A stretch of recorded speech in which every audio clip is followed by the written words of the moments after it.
আকাশটা মেঘলা করে, সাথে গুরু গুরু মেঘের গর্জন। মনে হয় এখনই হয়তো বৃষ্টি ঝড়ো ঝড়ো শব্দে ঝরে পড়বে। আজ সকাল থেকেই কেন জানি না আমার ভয় ভয় করছে। আবার ছেলে ও বউ গেছে বাপের বাড়ি। এক দণ্ড একা থাকতে ভালো লাগছিল না। এদিকে কিশোরী ও সিমলা বেড়াতে গেছে, কবে আসবে তার ঠিক নেই। কিন্তু এতদিনে তো চলে আসার কথা। প্রায় 2 সপ্তাহেরও কাছাকাছি হয়ে গেল। না, আমি বরং সময় মতো বৃষ্টি আসার আগে একটু তারানাথের বাড়ি থেকে বেরিয়ে আসি। হাতে একটা ছাতা নিয়ে বেরিয়ে পড়লাম। কিছুটা পথ হাঁটার পর দেখি কিশোরী গুটিসুটি পায়ে হাসি মুখে আমার দিকেই আসছে। আরে কিশোরী, সিমলা থেকে কবে ফিরলে? এই তো আজ ভোরে। তোমার কথাই ভাবছিলাম। তা কেমন লাগলো সিমলা? খুব সুন্দর দৃশ্য, প্রাকৃতিক পরিবেশে পরিপূর্ণ, যা সবার দৃষ্টি আকর্ষণ করবে। তা বেশ, তা বেশ। আরে আমি তো তোমার কাছেই যাচ্ছিলাম। আর বলো না, এমনিতেই বাড়িতে কেউ নেই, তার উপর সকাল থেকেই কেন জানি না একটু ভয় ভয় করছে। হয়তো বয়সের দোষেই হবে, অথবা এতদিন তারানাথের সাথে মিশে। যদি বয়সের দোষে হয় তাহলে তো বয়সকে কিছু করা যাবে না। তারানাথের সাথে মিশে যদি এমনটা হয়ে থাকে তাহলে উনি নিশ্চয়ই কোনো না কোনো উপায় বাতলে দেবেন। তাই ভাবলাম একটু তারানাথের কাছ থেকেই ঘুরে আসি। একদম ঠিক। আমারও সিমলা যাওয়ার দরুন অনেক দিনই হলো তারানাথের সাথে দেখা হয়নি। চলো তাহলে যাওয়া যাক। হ্যাঁ চলো, আমাদের একটু তাড়াতাড়ি পা চালাতে হবে। বৃষ্টি কখন কি আসে না আসে। পাসিং শো এবং তেলে ভাজা মুড়ি আগে থেকেই নিয়ে নিয়েছিলাম আমি। কিশোরী দেখি কিছু রসগোল্লা কিনল, তারপর বলল, সিমলা থেকে ফিরলাম তো তাই চারির জন্যে কিছু রসগোল্লা নিলাম। তারানাথের বাড়ির গলিটার কাছে যেতেই দেখলাম প্রায় অনেক লোকেরই লাইন লেগেছে। হাত দেখাতে এসেছে। যাই হোক, কিছুক্ষণ অপেক্ষা করে তারানাথের ঘরে ঢুকলাম। ঘরে ঢুকতেই দেখি তারানাথ তক্তপোষের উপর বসে এবং নিচে চারিমা বসে মালা গাঁথছে। আমরা যেতেই চারিমা বলল, আরে কাকা বাবুর আছে, আসুন। তারপর চারিমা দুটো চেয়ার পেতে দিলেন। বসুন। এই নাও চারিমা, তোমার জন্যে গরম গরম রসগোল্লা। আরে কাকা বাবু, এসবের কি দরকার ছিল? আমিও মুড়ি তেলে ভাজা চারিমার হাতে দিয়ে দিলাম। চারিমা, তেলে ভাজা মুড়ি ভালো করে মাখিয়ে আনো তো দেখি। ঠিক আছে কাকা বাবু। চারি চলে গেল। কিশোরী আমার থেকে পাসিং শোয়ের প্যাকেটটা নিয়ে তারানাথকে উদ্দেশ্য করে বলল, এই নিন ঠাকুরমশাই, এমন শীত শীত আবহাওয়ায় আপনার জন্য গরম গরম সিগারেট। তারানাথ একটু হেসে বললেন, কিশোরী, তুমি তো খুবই ফাজিল। বলো, তোমার সিমলা ভ্রমণ কেমন কাটলো? খুবই ভালোভাবেই কেটেছে ঠাকুরমশাই। আর বিভূতি, বাড়ির সব খবর ভালো তো? হ্যাঁ ঠাকুরমশাই, তবে তবে তবে কি? আজ সকাল থেকেই মনটা কেমন ভয় ভয় করছে। ও কিছু না। তুমি আমার কাছে এসে বিভিন্ন অলৌকিক ঘটনা শোনো, তাই হয়তো তোমার এমন হচ্ছে। ও নিয়ে অত চিন্তা করো না, সব ঠিক হয়ে যাবে। ঠিক তখনই হব যখন আপনার কাছ থেকে একটা গল্প শুনবো। হ্যাঁ, তা বেশ, তা বেশ। তা বলো, আজকে কি গল্প শুনতে চাও? আজ কোনো জোড়াজুড়ি নেই, আপনার যা ইচ্ছে আপনি তাই শোনান। চারিমা তখন তেলে ভাজার মুড়ি মাখিয়ে নিয়ে এলো। তারানাথ একটা সিগারেট ধরালেন এবং একটা টান দিয়ে মুখ ভর্তি ধোঁয়া বার করতে করতে বললেন, আজ তোমাদের যে অভিজ্ঞতার কথা শোনাতে চলেছি সেটা তোমাদের কাছে গল্প বলে মনে হলেও বাস্তবে সেটা খাঁটি সত্যি। মানুষটা মারা যায়, কিন্তু তার করে যাওয়া পাপের ফল মৃত্যু অভিশাপ হয়ে নেমে আসে তাদের বংশধরদের উপর, এবং সেই মৃত্যু অভিশাপ এক এক করে সবাইকে গ্রাস করে। পরীক্ষার শেষে ক্যান্টিনে বসে 4 বন্ধু গল্প করছে। নিলয়, রতন, রুষা ও অজয়। তখন অজয় বলল, পরীক্ষা তো শেষ, কোথাও বেড়াতে গেলে হতো না? অজয়ের প্রস্তাবে রতন বলল, হ্যাঁ, কিন্তু কোথায়? আরে আরে আমাদের দীপুদা তো রয়েছে। অজয়ের মুখে দীপুদার কথাটা শুনে রুষা অবাক হয়ে গেল আর বলল, দীপুদা? কই, এ নামে তো কাউকে চিনি না। তখন নিলয় একটু হেসে বলল, আরে আসলে অজয় দীঘাপুরি দার্জিলিংয়ের কথা বলছে। না, ও সব জায়গায় অনেকবার ঘুরেছি, এবার অন্য কোথাও। তবে তুই একটা আইডিয়া দে। আমার তো ইচ্ছা কোনো মফস্বলে যাব, আশেপাশে বেশ একটা গ্রাম্য পরিবেশ থাকবে, গ্রামের পাশ দিয়ে নদী বয়ে যাবে, কি দারুণ হবে না ব্যাপারটা? তখন রতন বলল, এমন জায়গা গুগলে সার্চ করলেও হয়তো পাওয়া যাবে না। এবার অজয় বলে উঠল, আরে এমন জায়গা আছে। কোথায়? এই নিলয়ের পূর্বপুরুষের জমিদারি যেন কোথায় ছিল রে? কেন ভুলে গেলি? ওচিপুরে। হ্যাঁ হ্যাঁ হ্যাঁ হ্যাঁ, ওচিপুরেই যাব। হ্যাঁ হ্যাঁ, একদম ঠিক। চল, আমরা সপ্তাহখানেকের জন্য ওচিপুর থেকেই ঘুরে আসি। ওছিপুরের নাম শুনে নিলয়ের চোখ মুখে যেন আতঙ্কের ছাপ দেখা দিল। না না না না না, ওচিপুরে গিয়ে কাজ নেই, অন্য কোথাও যাই চ। কেন? ওচিপুরে কি হয়েছে?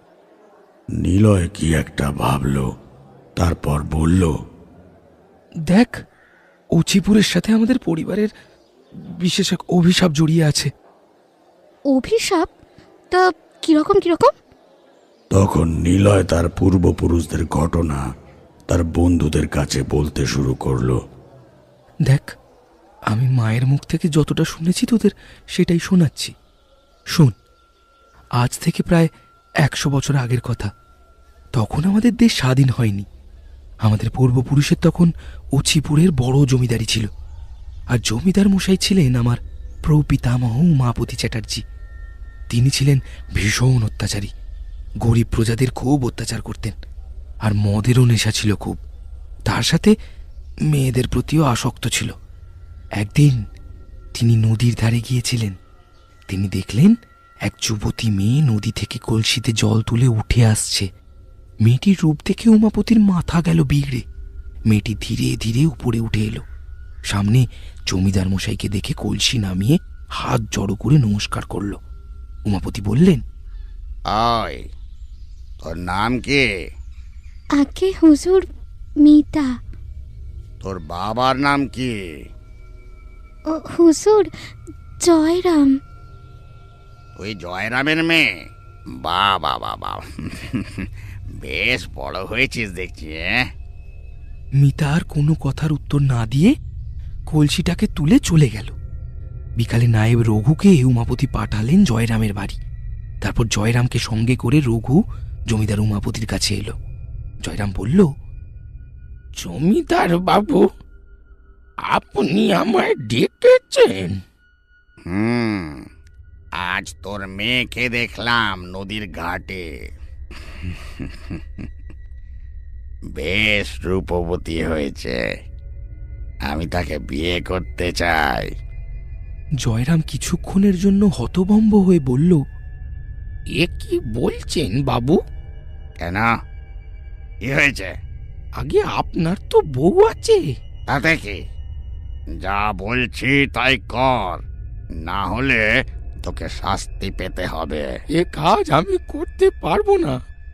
বাপ হয়ে কি করে নিজের মেয়েকে সর্বনাশের দিকে ফেলে দি হুজুর?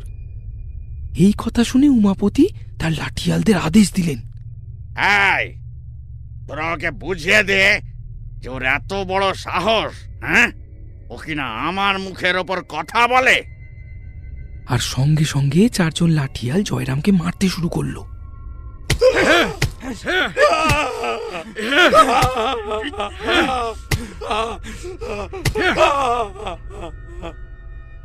তাকে মেরে আধমরা করে ফেলে দিয়ে গেল তার বাড়ির সামনে।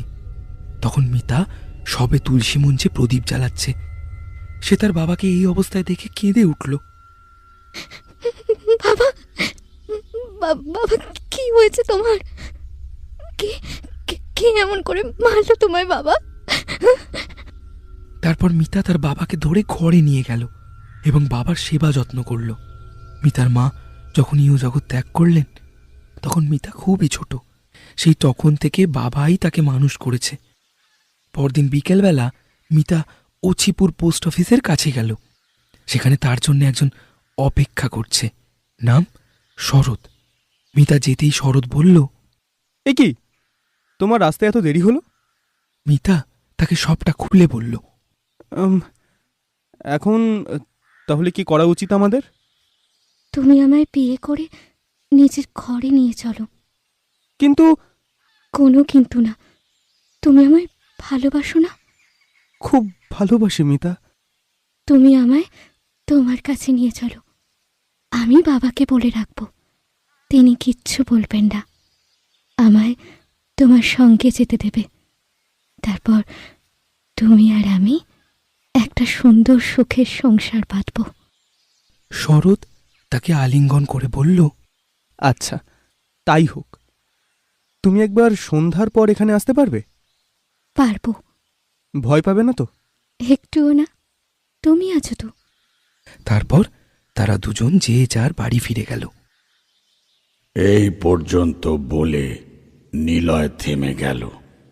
রতন বলল, তারপর তারপর কি হলো? দাঁড়া, একটু জল খেয়ে নি, গলাটা শুকিয়ে গেছে। নিলয় জল খেয়ে আবার বলতে শুরু করলো,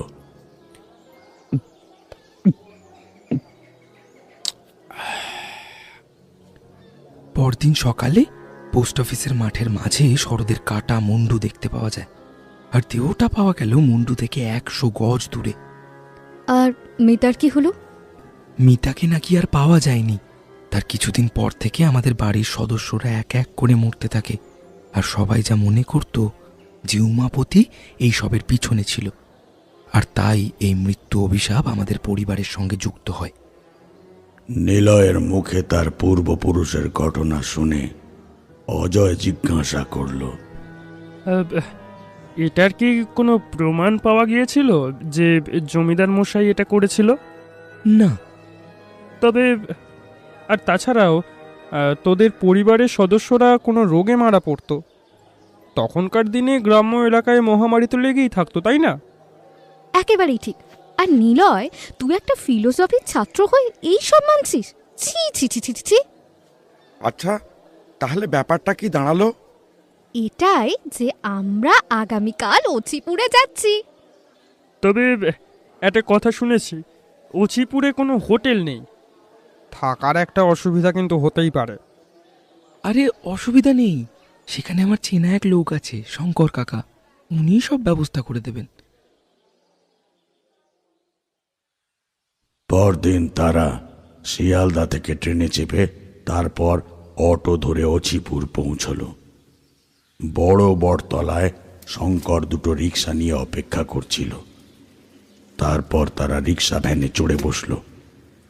যেতে যেতে মাঠের দিকে তাকাতেই তারা সেই পুরনো পোস্ট অফিসটা দেখতে পেল। তখন অজয় বলল, এই থাম থাম থাম থাম থাম।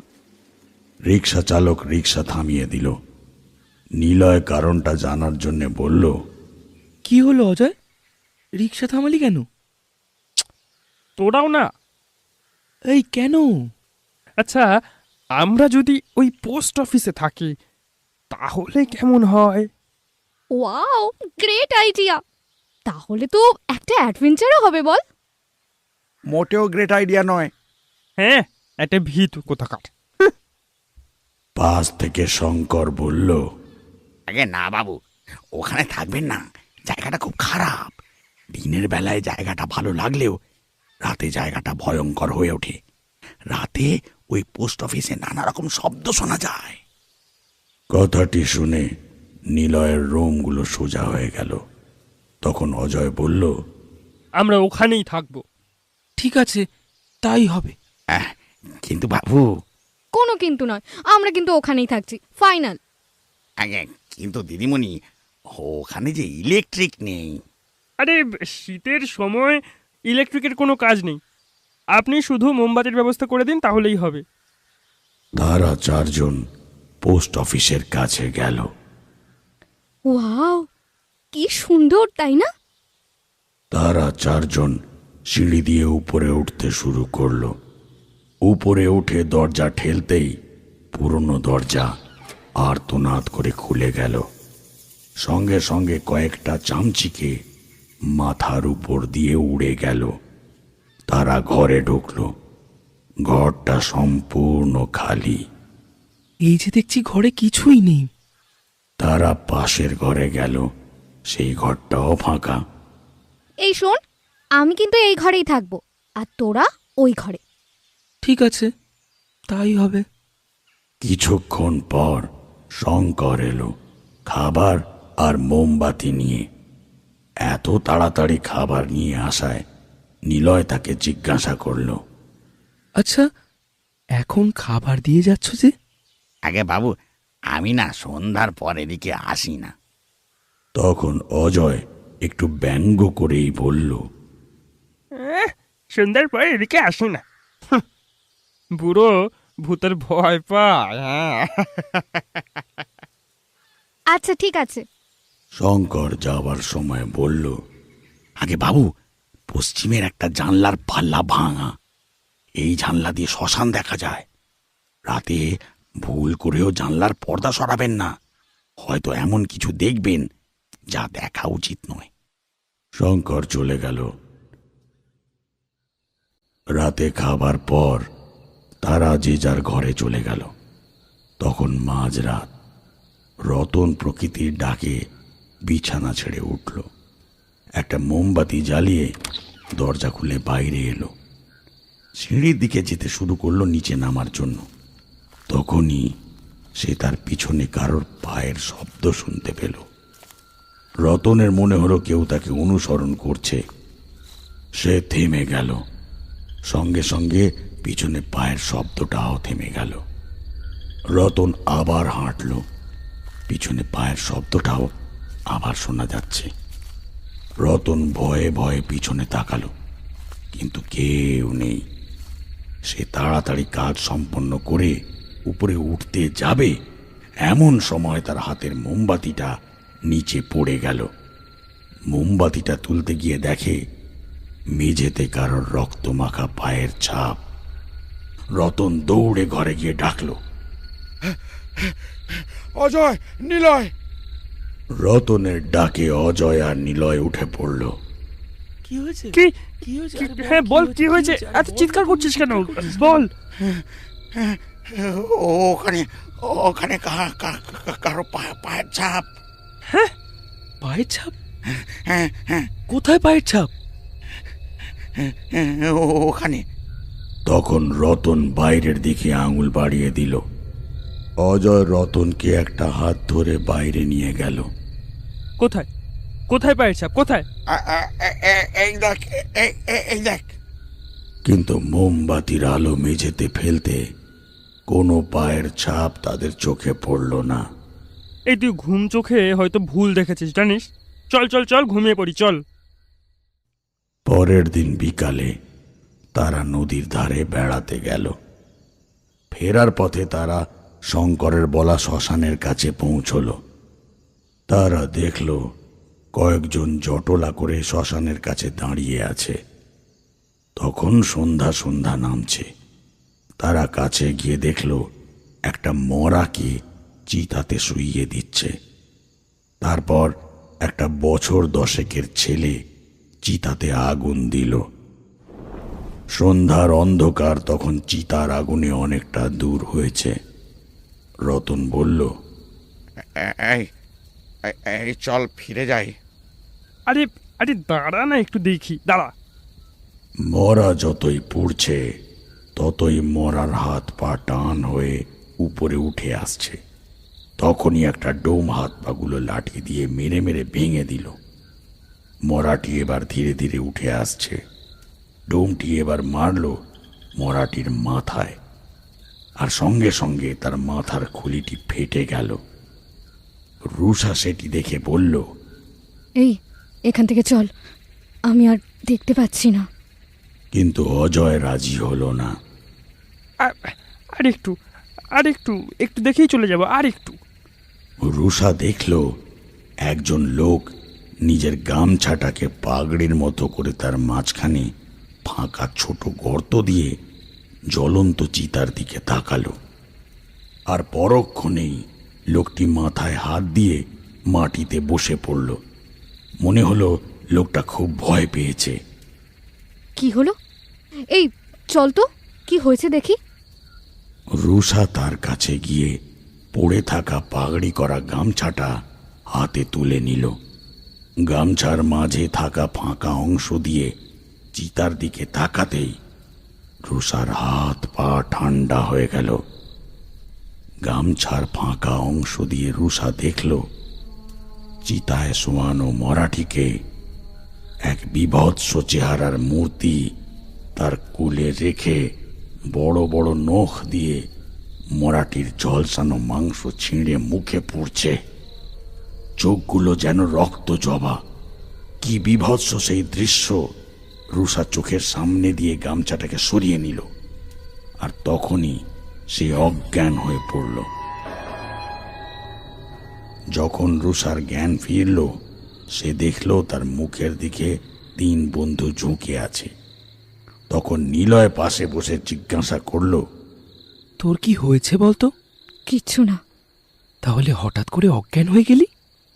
কি জানি, হঠাৎ করে মাথাটা কেমন ঘুরে গিয়েছিল।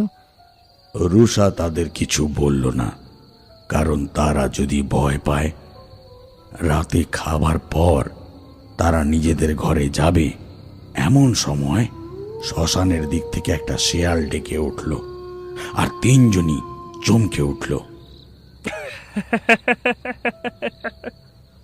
সত্যি তোদের এত ভয় করে? এত ভয়? আরে ও কিচ্ছু না, শিয়াল ডাকছে, শিয়াল শিয়াল। তখন রাত 12টা।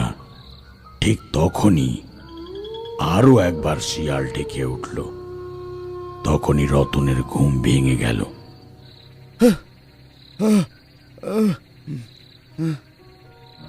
বিছানায় বসে দেখল পশ্চিমের জানলার পর্দা সরে গেছে। পর্দাটা টেনে দেওয়ার জন্যে সে জানলার দিকে গেল। জানলা দিয়ে শ্মশানটা দেখা যাচ্ছে। রতনের হৃদস্পন্দন বেড়ে গেল। শ্মশানের কাছে কোনো লোকজন নেই, অথচ চিতা জ্বলার মতো সেখানে আগুন জ্বলছে। রতন শ্মশানের দিক থেকে চোখ সরাতে পারল না। কয়েক মুহূর্তের জন্যে তার চোখের পাতা বন্ধ হয়ে খুলে গেল, আর তখনই দেখল সেই জ্বলন্ত চিতার আগুন জানলার দিকে এগিয়ে আসছে। রতন অবাক হলো। তার ঘন ঘন নিঃশ্বাস পড়ছে। এই শীতের রাতেও সে ঘামে ভিজে গেল। ভয়ে জানলার পর্দা টেনে বিছানায় গিয়ে বসল। ভাবল হয়তো কোনো ঘটনা ঘটবে না, কিন্তু তার এই ভাবনা ছিল সম্পূর্ণ ভুল। রতন বিছানায় গিয়ে সবে মাত্র বসেছে, আর তার তখনই মনে হলো কোনো নারী কণ্ঠ তার নাম ধরে ডেকে উঠল, রতন, রতন। রতন অজয় আর নিলয়কে ডাকল না। ভাবল তারা যদি তাকে ভীতু মনে করে, তাই সে একাই দরজার দিকে এগিয়ে গেল। দরজা খুলতেই স্পষ্ট শুনতে পেল এক নারী ব্যাকুল হয়ে তার নাম ধরে ডাকছে, এসো রতন, আমার সঙ্গে এসো, এসো। রতনও এক বন্ধনের মতন সেই ডাক অনুসরণ করল। তার যেন নিজের কোনো জ্ঞান নেই। ওই ডাকের মধ্যে এমন কিছু আছে যে সে দূরে যেতে পারছে না। ডাকটিকে অনুসরণ করে রতন সেই শ্মশানের কাছে পৌঁছালো, আর তারপরেই রতন নিজের আয়ত্তে এলো। তখনই তাকে অজানা ভয় চেপে ধরল। দূরের বট গাছের দিকে তাকাতেই দেখতে পেল কেউ একজন সেখানে দাঁড়িয়ে। রতন ভয় পেয়েছে ঠিকই, কিন্তু সাহস জুগিয়ে বটগাছের দিকে এগিয়ে গেল। কে কে কে তুমি? হ্যাঁ, কে? সে দেখল মূর্তির সারা দেহ থেকে রক্ত ঝরে পড়ছে। কি বিভৎস তার মুখ! কেউ যেন ধারালো ছুরি দিয়ে ফালা ফালা করে কেটেছে।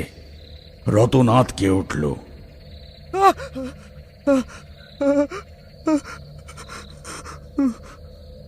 রতন এই দৃশ্য সইতে পারছে না।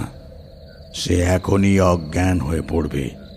এমন সময় নারী মূর্তিটি নরম গলায় বলে উঠল, রতন, রতন, তুমি আমাকে চিনতে পারছো না? রতনের মুখ থেকে কোনো কথাই বের হচ্ছে না। আমি আমি মিতা, তোমার মিতা। মিতা? এই নামে আমি কাউকে চিনি না। চেনো না? তা তুমি আমায় চিনবে কি করে? তোমার তো পুনর্জন্ম হয়েছে। 100 বছর আগে তুমি তো ছিলে আমার প্রেমিক, আমার শরৎ। আমি আমি কিছু বুঝতে পারছি না। তুমি কি কি বলছো? এটা কিছুতেই হতে পারে না। এটাই সত্যি। হ্যাঁ, এটাই শরৎ। কিন্তু জমিদার তো...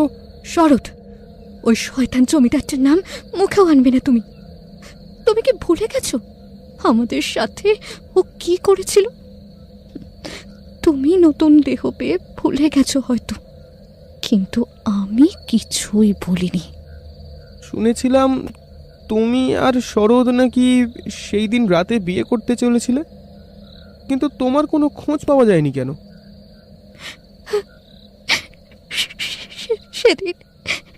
সেদিন আমি আর শরৎ পোস্ট অফিসের কাছে এলাম। মিতা, তুমি এসেছো? তোমায় কথা দিয়েছি আর আসবো না। কি হলো, হাসছো যে? তোমার সাহস দেখে। আমার তো প্রচুর সাহস, কিন্তু শোনো, এখন এখান থেকে চলো। আমরা ঠিক যেতেই যাব, ঠিক এমন সময় 7-8 জন লোক মিলে আমাদেরকে ঘিরে ধরল। কারা তোমরা? লোকগুলো শরতের কথার কোনো উত্তর দিল না। কোনো উত্তর না দিয়ে আমাদেরকে বন্দি বানিয়ে দিল, আর তারপর আমাদের চোখ কেটে দিল, আমাদেরকে নিয়ে চলল কোথাও। কিছুক্ষণ পর লোকগুলো আবার হাঁটা থামালো। চোখের বাঁধন দুটো খুলে দিতেই আমরা দেখতে পেলাম উমাপতি চেয়ারে বসে আছে, আর তার হাতে মদের গ্লাস। চোখ দুটো লাল হয়ে আছে। জমিদার বাবু, আপনি? হ্যাঁ, আমি আমি আমি তোদের এখানে ধরে নিয়ে আসতে বলেছি। কিন্তু কেন?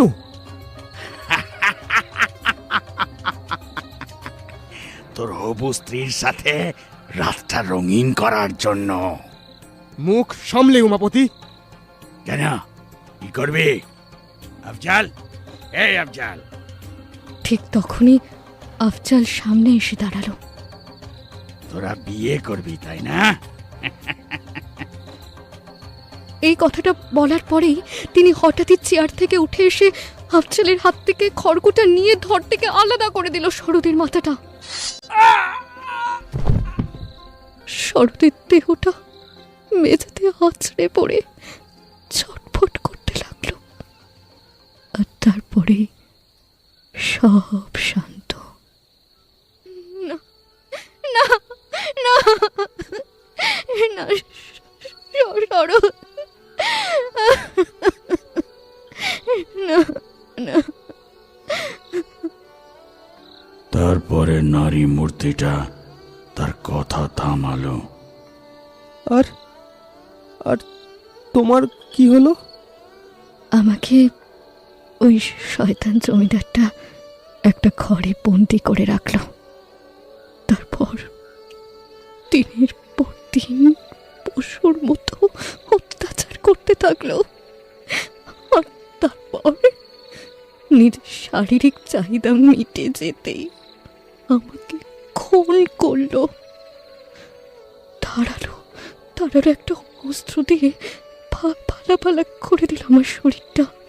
আমার সারা শরীর ছোট ছোট করে কেটে এই পোস্ট অফিসের নিচে আমার মাটি চাপা দিয়ে দিল।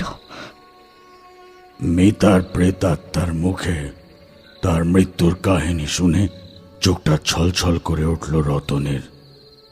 নারী মূর্তিটি বলে চলল, তারপর থেকেই আমি জমিদার পরিবারের সমস্ত পুরুষদের হত্যা করি। সেই ভয়ে তারা স্থান পরিবর্তন করে, কিন্তু যাওয়ার আগে সিদ্ধতান্ত্রিকের সাথে পরামর্শ করে আমাকে এখানে বন্দি করে দেয়। কিন্তু আমি এই জমিদারের শেষ বংশধরকে কিছুতেই রেহাই দেব না। ওকেও হত্যা করবো আমি। তোমার বন্ধু নিলয়কেও আমি হত্যা করব। রতনের সারা শরীর হিম হয়ে গেল, আর সঙ্গে সঙ্গে নারী মূর্তিটি বাতাসে মিলিয়ে গেল। তখনই রতন শুনল কেউ তার নাম ধরে ডাকছে। রতন, এই রতন! রতন চোখ খুলতেই দেখল নিলয় তার সামনে। কি রে, তোর ঘুম ভাঙতে এত দেরি হলো কেন? রতন বুঝল যে সে এতক্ষণ স্বপ্ন দেখছিল। না, ও কিছু না, রাতে একটু দেরি করেই ঘুমিয়েছিলাম, তাই সকালে উঠতে দেরি হয়ে গেল। ঠিক আছে, উঠে নিচে আয়, একসাথে ব্রেকফাস্ট করব। তারপর সারা দিন তারা নদীর ধারে ফেরিঘাটে আরো বিভিন্ন জায়গায় ঘুরে বেড়ালো। দুপুরে শঙ্করের হাতের রান্না দেশি মোরগের ঝাল, গরম ভাত এবং পটল ভাজা খেয়ে বিকালে ফুটঘর, বারুদ কারখানা, ছাই মাঠ এসব জায়গা ঘুরে সন্ধ্যার পর পোস্ট অফিসে ফিরল। রাতের খাবার শঙ্কর দিয়ে গেল। রাতে খাবার খেয়ে চার বন্ধু গল্প করে 11টা নাগাদ যে যার ঘরে চলে গেল। তখন গভীর রাত। হঠাৎ রুষার ঘুম ভেঙে গেল। সে শুনতে পেল কোথাও দূর থেকে ক্ষীণ একটা পুরানো গ্রিন ক্লকের শব্দ শোনা যাচ্ছে। রুষা আবার শুয়ে পড়ল। সঙ্গে সঙ্গে পোস্ট অফিসের নিকটের আম গাছ থেকে একটা পেঁচা ডেকে উঠল। রুষা একটু ভয় পেল। সে ঘুমানোর চেষ্টা করল। ঘুমের ঘোরে সে শুনতে পেল গ্রিন ক্লক থেকে রাত 2টো বাজার শব্দ। ঘুমের মাঝে রুষা অনুভব করল তার ডান গালের উপর কি যেন একটা তরল জিনিস ফোঁটায় ফোঁটায় পড়তে লাগলো। তার ঘুম ভেঙে গেল। গালে হাত দিতেই তরল জিনিসটা তার আঙুলে লেগে গেল। বিছানার পাশে থাকা মোমবাতির আলোয় রুষা দেখল তরল জিনিসটা গাঢ় লাল রক্ত। তার শরীর কেঁপে উঠল। চোখ ফিরিয়ে সিলিংয়ের দিকে তাকাতেই এক বিভৎস নারী মূর্তি সিলিং থেকে লাফিয়ে পড়ল রুষার উপর। নারী মূর্তিটা রুষার গলা চেপে ধরল। রুষা তার দেহের সমস্ত শক্তি দিয়ে নারী মূর্তির একটি হাত সরিয়ে চিৎকার করে উঠল।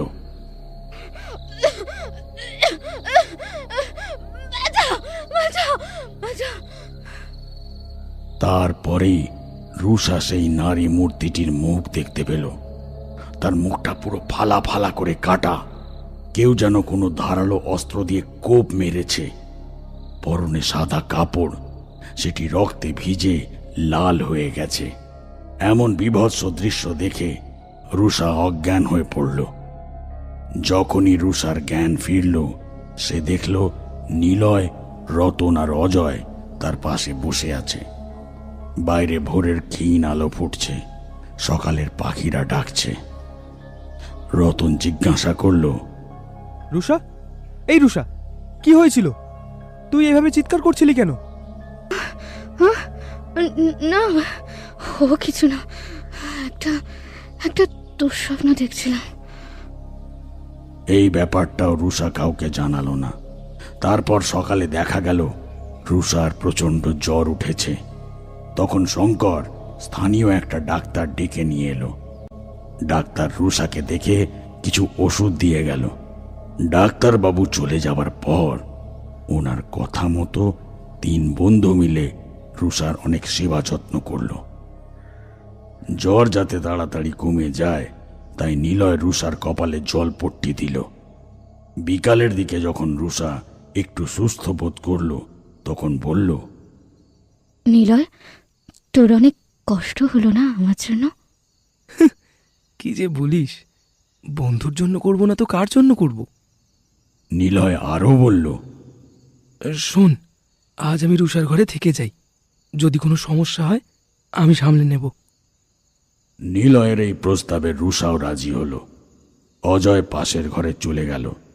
রতন যাওয়ার আগে বলল, নিলয়, শোন, একটা কথা বলার আছে। হ্যাঁ, কি বল? একটু সাবধানে থাকবি, আর কোনো অসুবিধা হলে ডাকবি। আচ্ছা, ঠিক আছে। কিন্তু রতনের মনে একটা দ্বন্দ্ব লেগেই রইল। সেদিনের স্বপ্নে দেখা ঘটনাটির জন্য নিলয়কে নিয়ে সে একটু চিন্তিত।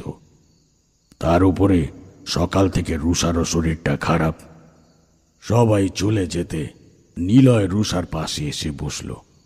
তখন রুষা একটু ভয় পেয়ে নিলয়ের হাতটিকে নিজের হাতের মধ্যে ধরে একটু ঘুমানোর চেষ্টা করল।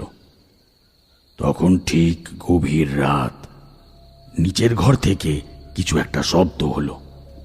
সেই শব্দে নিলয়ের ঘুমটা ভেঙে গেল। নিলয়ের মনে হলো নিচের ঘরে কেউ যেন হাঁটছে। তখন নিলয় রুষার দিকে তাকালো, দেখল রুষা ঘুমোচ্ছে। নিলয় এবার রুষার হাত থেকে নিজের হাতটা আস্তে করে ছাড়িয়ে হাতে মোমবাতি নিয়ে ধীরে ধীরে দরজার দিকে এগিয়ে গেল।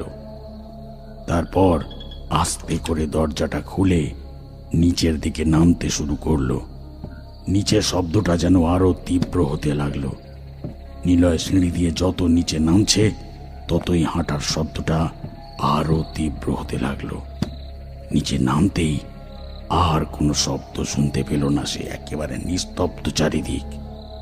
হঠাৎ একটা নারী কণ্ঠের কান্নার শব্দ নিলয়ের কানে এলো। শব্দটা আসছে পাশের একটা ঘর থেকে। নিলয় ঘরটির দিকে যতই এগিয়ে যাচ্ছে কান্নাটা ততই তীব্র হয়ে উঠছে। মোমবাতির আলোয় পুরো বাড়িটাকে কেমন একটা অদ্ভুত দেখাচ্ছে। নিলয় ঘরটার দরজা খুলে মোমবাতির অল্প আলোয় সে দেখল ঘরটার ডান দিকে দেওয়ালের দিকে মুখ করে একজন বসে আছে, একটি নারী মূর্তি। নিলয়ের বুকটা কেঁপে উঠল। হঠাৎ মোমবাতির আলোটা আপনা থেকেই নিভে গেল। নিলয় দেশলাই থেকে কাঠি বার করে মোমবাতিটা জ্বালালো। আর তখনই নিলয়ের মুখ থেকে এক আর্তনাদ বেরিয়ে এলো। তার সামনেই দাঁড়িয়ে সেই নারী মূর্তি। তার বীভৎস রূপ নিলয়ের সমস্ত শরীর কাঁপিয়ে দিল। মুখের মধ্যে অর্ধেক কঙ্কাল বেরিয়ে চোখ কুটর থেকে বাইরে ঝুলছে।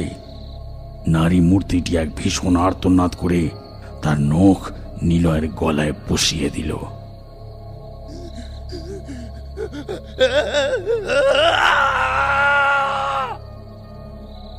নিলয়ের বুক ফাটা আর্তনাদে 3 বন্ধুরই ঘুম ভেঙে গেল। রতন আর অজয় দুজনেই বাইরে বেরিয়ে এলো। আর রুষার শরীর খারাপ হওয়া সত্ত্বেও সেও ছুটে এলো। নিলয় এমন চিৎকার করে উঠল, কি ব্যাপার? নিলয় কই? ও তো ঘরে নেই। তারা সবাই নিচে নামলো, কিন্তু নিলয়কে কোথাও দেখতে পেল না। তখন অজয়ের চোখ পড়ল মেঝের দিকে। আর তখনই সে দেখল রক্তের ফোঁটা, আর তার সাথে কোনো একটা ভারী বস্তু টেনে নিয়ে যাওয়ার দাগ। রক্ত? রক্ত এখানে কোথা থেকে এলো? হ্যাঁ, চল চল, ওই রক্তের দাগ ধরে আমরাও এগিয়ে যাই, চল। রুষা, তুই অসুস্থ, তুই ঘরে যা। না না, আমিও যাব। তারা 3 জনের রক্তের চিহ্ন অনুসরণ করে বাইরে গেল। রক্তের চিহ্ন এবার আরো বেশি দেখা যাচ্ছে। তারা রক্তের দাগ অনুসরণ করে মাঠের দিকে গিয়ে পৌঁছলো। তারপর আর কোনো রক্তের চিহ্ন নেই। এদিক ওদিক তাকানোর পর রতন দেখল দূরে কোনো এক জন্তুর চোখ জলজল করছে। জন্তুটা যেন তাদের লক্ষ্য করছে, তাই তাদের দিকে একবার ঘুরে তাকালো। তারপর মুখ ফিরিয়ে কি যেন একটা খেতে শুরু করলো। জন্তুটা কি বলতো? কুকুর হবে হয়তো, জানিস। কিন্তু কি কি খাচ্ছে ওটা? চল তো সামনে গিয়ে দেখি। চাঁদের আলোয় তারা দেখল জন্তুটা আসলে একটা শ্মশানচারী শিয়াল। শিয়ালটা তাদের দিকে তাকাতেই তারা দেখল শিয়ালটার মুখে রক্ত লেগে আছে। শিয়ালটা তার জিভ বার করে নিজের মুখে লেগে থাকা রক্তটা চেটে নিল। তারা আরো একটু সামনের দিকে এগিয়ে গেল। সামনে যেতেই তারা যা দেখতে পেল তাতে তাদের বুকের রক্ত হিম হয়ে গেল। রুষা আতঙ্কে চিৎকার করে উঠল। শিয়ালটা একটা কাটা মাথা থেকে রক্ত চেটে খাচ্ছিল এতক্ষণ। মাথাটার অনেকটা মাংস ছিঁড়ে খেয়েছে, কিন্তু তবুও তাদের এটা বুঝতে বাকি রইল না কাটা মাথাটা আসলে নিলয়ের। সেদিন আমি ওই শ্মশানেই ছিলাম। আমি একজন ভবঘুরে, এখানে সেখানে ঘুরে বেড়াই। তাই সেদিন আমি অচিপুরের ওই শ্মশানে বসে মনের সুখে সিগার খাচ্ছিলাম। সবে মাত্র 2 টান মেরেছি, হঠাৎ তাদের চিৎকার শুনতে পেলাম। চিৎকার শুনে আমি সেখানে গেলাম, আর তারপর সমস্তটাই বুঝতে পারলাম। আমি তাদের চারপাশে একটা গণ্ডি কেটে দিলাম আর বললাম, এই গণ্ডির বাইরে বেরোবে না যতক্ষণ আমি ওই অতৃপ্ত আত্মাকে বন্দি করে নিই। অতৃপ্ত আত্মা মানে? হ্যাঁ, অতৃপ্ত আত্মা। এখনো সব বলবার সময় নেই। ওই আত্মা এখনই স্বীকার করেছে, তার রক্ত পান করেছে। এখনই ওকে কাবু করতে হবে, তা না হলে ওই অতৃপ্ত আত্মাকে কাবু করা সম্ভব হয়ে উঠবে না। ওই আত্মা তোমাদের উপর খুবই ক্ষুব্ধ হয়ে আছে। তোমাদের প্রাণ নিয়ে নেবে ওই আত্মা। তারা আমার কথা শুনে ভয়ে কাঠ হয়ে গেল। আমি মাটিতে একটা চক্র আঁকলাম, তার মধ্যে একটা বোতল রেখে বীজ মন্ত্র উচ্চারণ করতে লাগলাম। কিছুক্ষণের মধ্যে চারিদিকটা ঘন কুয়াশার মতো ধোঁয়ায় ভরে গেল, আর তারপরেই একটা হুঙ্কার। আজ আমার প্রতিশোধ পূর্ণ হলো। তবে আমি তোদের কাউকে ছাড়ব না। আমি তোদের তাজা রক্ত খাবো। কতদিন এই তাজা রক্ত খায়নি। তা আমি থাকতে কখনোই সম্ভব নয়। তোর এই কামনা আমি সম্পূর্ণ হতে দেব না। কিরে, তোর এত বড় সাহস, তুই কিনা আমায় আটকাবি? তাহলে তোকেই বরং আগে শেষ করে। এই বলে ওই অতৃপ্ত আত্মা তার একটা হাত বাড়িয়ে দিল আমার ওপর। আমি পুঁটলি থেকে মা কালীর খড়গটা বার করে চালিয়ে দিলাম তার হাতে। তার হাত কেটে মাটিতে পড়ে গেল। তার ভীষণ চিৎকারে পুরো শ্মশানটা যেন কেঁপে উঠল। তারপর আমি মধুসুন্দরী দেবীর পায়ে ঠেকানো পবিত্র গঙ্গার জল তার উপর ছিটিয়ে দিলাম। চলে গেলাম, চলে গেলাম। আমি আবার এক ধ্যানে বীজ মন্ত্র উচ্চারণ করতে লাগলাম। ধীরে ধীরে অতৃপ্ত আত্মাটির দেহ ধোঁয়ায় পরিণত হলো, আর সেই ধোঁয়া বোতলের মধ্যে প্রবেশ করল। আমি বোতলের মুখ বন্ধ করে দিলাম। চারিদিকটা আবার স্বাভাবিক হয়ে গেল। এবার তোমাদের আর কোনো ভয় নেই। আমি ওই অতৃপ্ত আত্মাকে বন্দি করে নিয়েছি। তোমরা একেবারেই বিপদমুক্ত। ততক্ষণে তারা সমস্ত ঘটনা বুঝে গেছে। আর আরে বোতলটা? এই বোতলের মধ্যেই ওই আত্মাকে বন্দি করে নিয়েছি। আপনি এই বোতলের কি করবেন? অমাবস্যার রাতে গঙ্গার ধারে নিম গাছের তলায় এটিকে পুঁতে দিতে হবে। তাদের সবাইয়ের চোখে জল।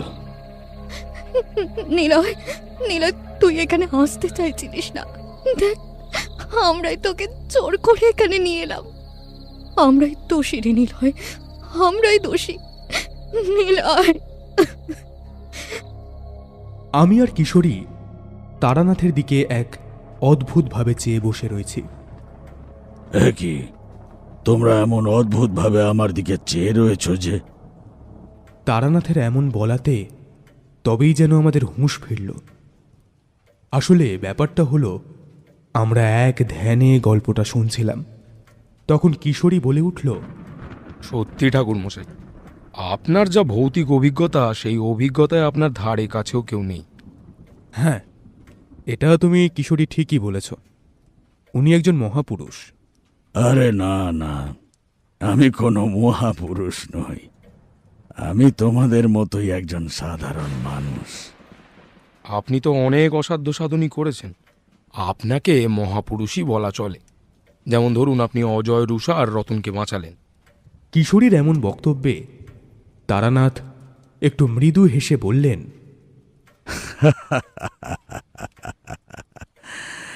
আরে এটা তো আমার কর্তব্য মাত্র। এমন হাজারো অভিশাপ আছে যার কারণে ওরা বহু বছর ধরে প্রতিশোধের আগুনে জ্বলে অপেক্ষা করে আছে মৃত্যু অভিশাপে।